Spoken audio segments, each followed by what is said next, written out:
మాజీ ముఖ్యమంత్రి వైఎస్ జగన్మోహన్ రెడ్డి గారు నర్సీపట్నం మెడికల్ కాలేజ్ సందర్శనార్థమై విశాఖపట్నం ఎయిర్పోర్ట్ నుంచి వెళ్ళినటువంటి సందర్భంలో జన నీరాజనం ఎలా ఉందన్నది అందరికీ తెలిసినటువంటి విషయమే.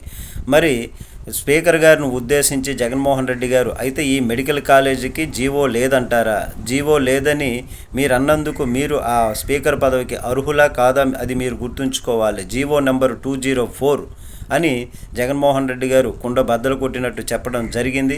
ఈ తప్పుడు సమాచారం ప్రజలకు ఇవ్వటం, అట్లాగే మీ అనుకూలంగా ఉండేటటువంటి వారు ఈ విధంగా ప్రచారం చేయటం, తప్పుడు మార్గాన ప్రజలకు తప్పుదోవ పట్టించటం అన్నటువంటిది చంద్రబాబు గారితో మీరు చేతులు కలిపినందుకు మీరు ఆ స్పీకర్ పదవికి అర్హులా కాదా అన్నటువంటిది మీరే తెలుసుకోవాలి అనేటటువంటి విధంగా జగన్మోహన్ రెడ్డి గారు చెప్పారు.